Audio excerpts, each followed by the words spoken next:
In the early autumn of 1849, as the nights lengthened and the air carried the first hint of cold, a woman named Harriet Tubman moved silently through the forests of Maryland. She traveled without maps, without certainty, guided only by memory, instinct, and an unbreakable will to be free. By day she hid, by night she walked. When supplies ran out, there were no markets, no handouts, no safety nets. Survival depended on the land itself, and the land answered. Along riverbanks and forest edges, trees heavy with pale green fruit waited in silence. For a few brief weeks each September, they offered calories, nourishment, and something just as vital, hope. This fruit was not exotic, yet it tasted like the tropics. It was not cultivated in rows, yet it fed generations. It was PAWPAW, ASIMINA TRILOBA, the largest edible fruit native to North America, and for centuries it was woven into the survival story of this continent. PAWPAW is a contradiction by modern standards. Its flavor suggests islands and sunshine, banana, mango, pineapple folded into a soft, custard-like flesh, yet it grows naturally from the humid forests of the eastern United States. Today, most Americans have never tasted it. Many have never heard of it. And yet this fruit once sustained indigenous nations, colonial settlers, soldiers, and freedom seekers alike. It did not vanish because it was inferior. It vanished because the world changed around it. Music deepens. Long before European ships reached American shores, PAWPAW was already home. Archaeological evidence from Russell Cave in Alabama shows PAWPAW seeds dating back more than 8,000 years. Indigenous nations did not treat it as a lucky accident of nature. They understood it, they managed it. They spread it deliberately along trails and near villages. The Shawnee marked an entire month in their calendar for the PAWPAW harvest. The Powhatan word for the fruit, asimin, would later become the root of its scientific name, a quiet reminder of whose knowledge came first. These communities recognized PAWPAW not as a novelty, but as a dependable staple. It ripened reliably at the end of summer, precisely when other food sources grew scarce. Its calories were dense, its nutrients were abundant, and its trees, once established, required no tilling, no chemicals, no fences. This was not wilderness food in the modern sense. It was agriculture shaped to the rhythms of the forest. When Spanish expeditions pushed inland in the 16th century, they noticed. In 1541, as Hernando de Soto's expedition moved through the Mississippi Valley, chroniclers recorded native communities cultivating pawpaw in managed groves. These were intentional plantings, selected trees, living orchards integrated into the landscape. Pawpaw was already part of a food system that worked. As grocery chains centralized and distribution centers replaced local markets, pawpaw no longer fit.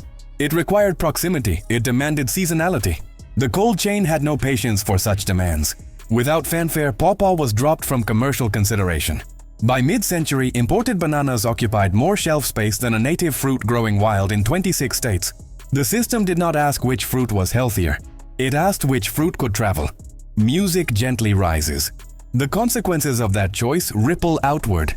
Today, the average American eats tens of pounds of bananas each year, most shipped across oceans at immense environmental cost. PAWPAW, had it remained part of regional agriculture, could have provided local fruit with higher nutrient density, fewer inputs, and no global shipping footprint. Its disappearance also affected ecosystems. PAWPAW is the exclusive host plant for the zebra swallowtail butterfly. As pawpaw groves declined, so did the butterfly. By the late 20th century, pawpaw existed mostly as a memory, a curiosity mentioned in old journals and folk songs. Most Americans under 50 had never tasted it. The idea that North America once had its own tropical-tasting fruit seemed almost implausible.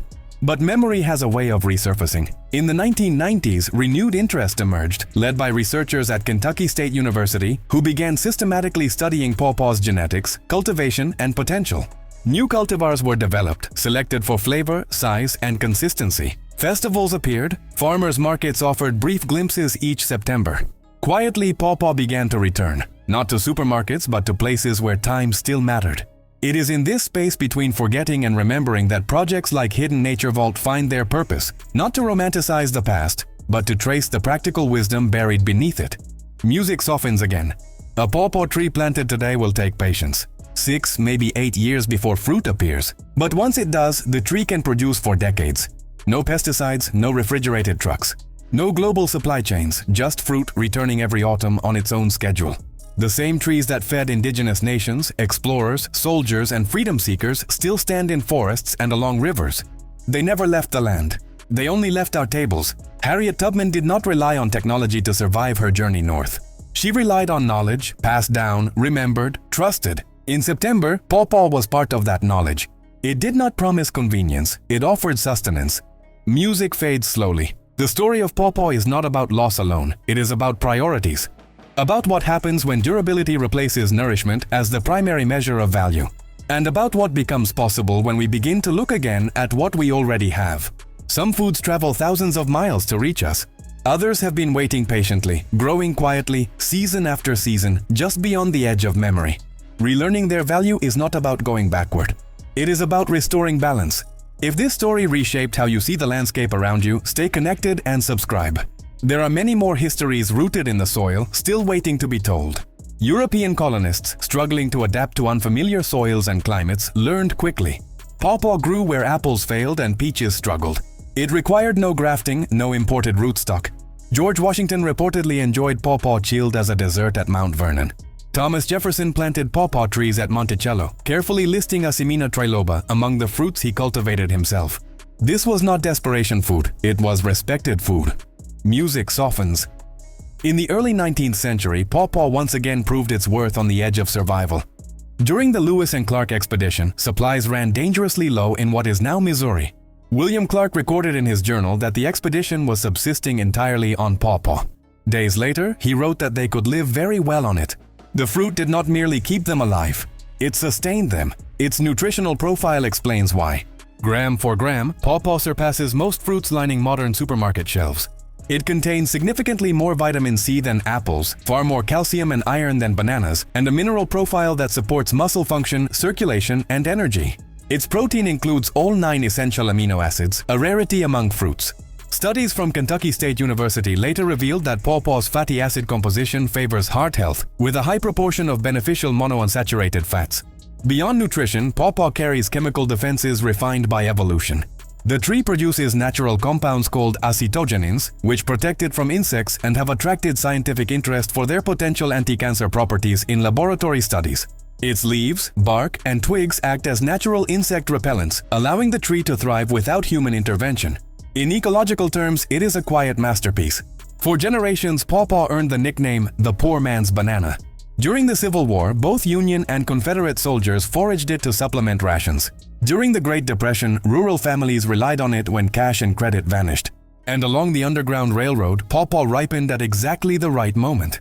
September brought longer nights, heavier foliage, and fruit ready to eat. How does a fruit so abundant, so nourishing, and so deeply rooted in American history simply disappear from daily life? The answer does not begin in orchards, it begins on highways. In 1938, a self-taught engineer named Frederick McKinley Jones invented a portable air cooling unit for trucks. Until then, perishable food traveled packed in ice, limiting distance and season. Jones's invention changed everything. Refrigerated trucks could now maintain stable temperatures for days. By the 1940s, refrigerated shipping containers emerged. By the 1950s, cold rail cars became common. By the 1960s, the cold chain, a continuous system keeping food chilled from farm to consumer, had reshaped the American diet. Suddenly, oranges arrived in winter, lettuce crossed deserts. Bananas traveled thousands of miles, but refrigeration came with rules. To justify long-distance transport, fruit needed shelf life. Apples could last weeks, oranges could last over a month. Bananas, harvested green, could survive long enough to ripen on arrival. PAWPAW could not. A ripe pawpaw bruises easily and continues to ripen rapidly after harvest. Once mature, it ferments within days. Even under refrigeration, the window is narrow. 2 days at peak, 3 if conditions are perfect. This was never a flaw in its native environment. PAWPAW evolved to be eaten locally, quickly, by animals and people who lived near the tree. It was not designed to survive a 1,000-mile journey in a steel box.